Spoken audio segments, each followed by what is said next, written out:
So I was thinking about the movie The Matrix, and Paul Anleitner, lots of other people have talked about it's kind of a Gnostic movie.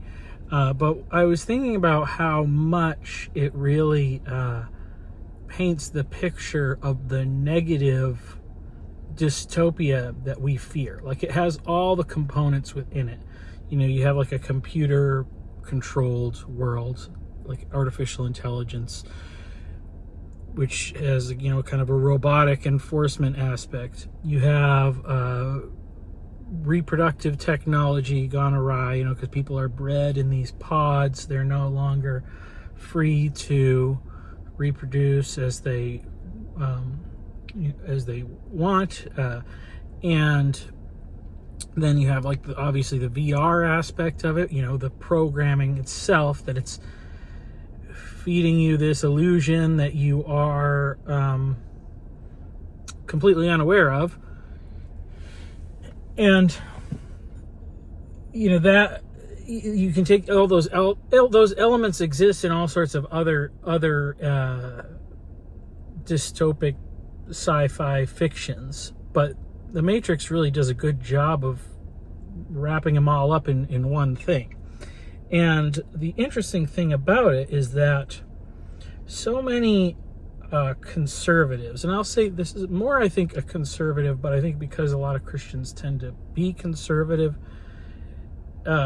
like how much people kind of take that image, that dystopian future, as it relates to kind of the technologies that we are using today. And I'm thinking about, you know, for instance, John Vervaeke's comments, which now everybody's heard, about not using the LLMs and stuff like that, and how much we have adopted that vision as our own for portraying a negative reality that we want to avoid. But when we think about it in the context of that film, The Matrix, and what the message it was trying to promote, and look at the people who presented it, you know, the Wachowskis that fully embraced the trans identity, you know, really the woke aspect of that, disillusion of anything, and realize that you're adopting the dystopia that they are afraid of. And I think it's almost it's an important thing to note, you know, because think about what happens in academia with all this DEI stuff, and the you know, the hope or the holdout is that the one place where it doesn't necessarily take hold the same way is in the STEM fields, the hard sciences, and you know, including maybe technology, technological fields and computer science and things like that, because we understand that these rely on hard numbers and facts and data and accurate predictions and things like that. And so you can see the problem with approaching it from a postmodernist kind of lens very quickly. And so realizing that those things stand in opposition. Now, I'm not saying that, like, that the hard sciences are to be trusted. You know, that would be like, well, you know, I guess you could say maybe in some ways this is this is what happened with the two branches that split off from New Atheism. You have one that wants to say hard science, and then you have one that adopts the woke postmodernist thing. But my concern is that we as Christians, when we adopt, we know the problem with adopting a false utopia. So we don't support any kind of woke utopia, like, you know, a communist utopia or something where it's like the dissolving of all traditional values and structures. We reject that, and we tend to reject the tech utopia too. You know, the people that would look at something like a Matrix and say, well, isn't this what you want? You know, or isn't this everybody gets what they want, so it's great? You know, in both of those scenarios, the idea is that everybody gets what they want. One of them by tearing down all structure, and the other by making structure so individualized that your choices are everybody's protected from each other. And so really what both of these things put at the core, their idolatry, is that they're in support of and really showing their fear of a removal of autonomy. Autonomy is the idol. So autonomy on the woke side is the idol, because no one can tell you who you are or what you can do with your body and all these things. And on the other side, so the fear would be any kind of totalitarian state, surveillance state, or any of these mechanisms of enforcement, technological, economic, political. Those are bad because those could put limitations on your autonomy, especially as it comes to you, as it applies to you as a person. So that's why they are afraid of the world becoming the Matrix. It's not because it has anything to do with a genuine concern about human flourishing, but because it represents a lack of autonomy.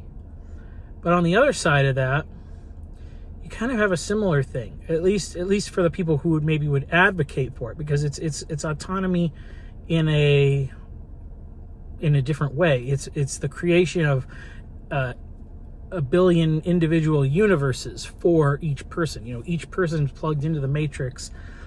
They may be the only person that has real agency within their version of the Matrix. And even if the characters and the people around them are based on real people, they are stripped of the ability to interact with you in a way that is disadvantageous. So everybody gets to be the main character, essentially, in a sense like that. So it's really just two different approaches. One is trying to remove all authority, and the other one is trying to remove all other agents. And I think the concern should be that when we use the latter, the Matrix, as the image that we are fearful of becoming, when we take that and say that is, and we prop it up, we give it strength as Christians, we might be making an error. And I've even thought about this, I don't think that it would be good for all of our personal privacy to be removed. But it seems to me that in a circumstance where it was, if we have a total surveillance state, if we always posit that with the idea of and Christianity would be explicitly banned. But let's say that's not the case. Just based on the actions and the way people live, who has the least to fear about a total surveillance state? It's the person who lives the most integrated life. And that is who a Christian ought to be. So if you live your life the same way in all circumstances, publicly and privately, then you don't have to fear a loss of privacy the way that somebody who has a dual life does. Now, that's to say, I don't think it's good that we should have a surveillance state, but think about if you had a surveillance state, you could get, there could be, the way that it would be pitched is always that you're going to eliminate whoever, the dangerous variable.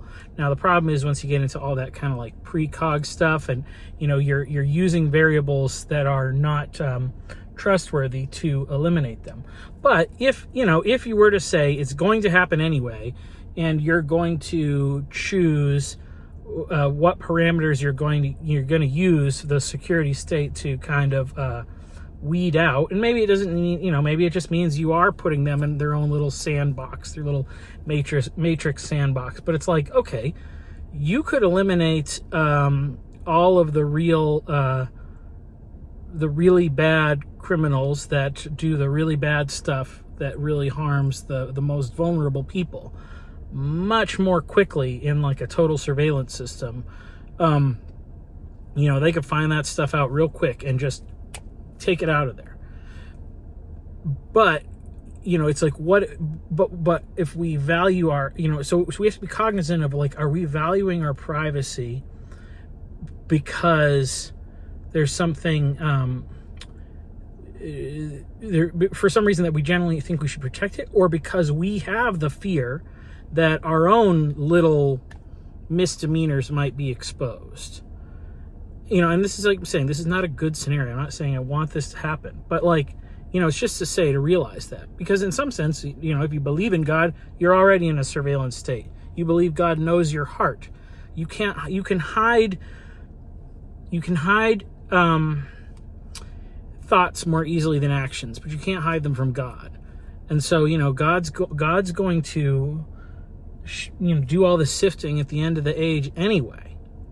So then the question for us is, well, why do we fight against these tools being employed by lesser beings, I guess you could say? And of course, there's the people are very fallible, and to have such power would invite the possibility of corruption, all that. But when it comes to a lot of this other like technological stuff, I think that the fear, and this was something that I heard in Vervaeke's thing, it's like, I don't know, maybe God is not afraid of that stuff as we are. Like, this will get into the whole universalism thing. It's like, maybe he's not worried about the people that are going to be super susceptible to it. Like, why are we protecting the people that are super susceptible to this stuff, if what he's really looking for is someone who is exceptional? And that's to think, it's like, what is God looking for in humanity? He's looking for a bride. And that's not the quality of being exceptional in that is not some innate quality, but it comes through a redemptive act. And so in some sense, it's just being like, well, maybe we should allow people to make the big mistakes because we're not afraid because we have faith that God will be able to redeem them. So, because we get into our own kind of protectionism with that whole thing. It's like, we don't want the matrix, but what lengths are we willing to use, and what power we're willing to employ to protect people from ever building the matrix? We're not opposed to using fear or shame or other psychotechnologies. We use those things for purposes, and I think we are just often not always aware of doing. So my thought in that sense was, and this is something I plan to do maybe in the future, but like, think about all these things that scare us, like AI that's super powerful, or robotics that replace people, or artificial wombs, that's one, and virtual reality prisons and things like that, and like, think about all those things, and then just, instead of assuming that it will lead to a dystopian future, like, maybe just take the imagination to think of like, what will happen after the apocalypse, or potentially instead of the apocalypse. And I think just to think like imaginatively, like, what else could happen with those things would probably do us some good. Because otherwise, even though we look, you can have an idolatry of the devil just as much as you can have an idolatry of a false god you worship. You can have an idolatry of a false devil that you fear. And I think that might be more of the conservative impulse, is to make up false devils that we want to fear. And they might be very close to the real one, but when it comes to idolatry or negative idolatry, it's those degrees. The finest degrees still make a big detail, because we wouldn't accept worship, of an almost God. Then we shouldn't live in fear of an almost devil either. So those are my thoughts. Thank you.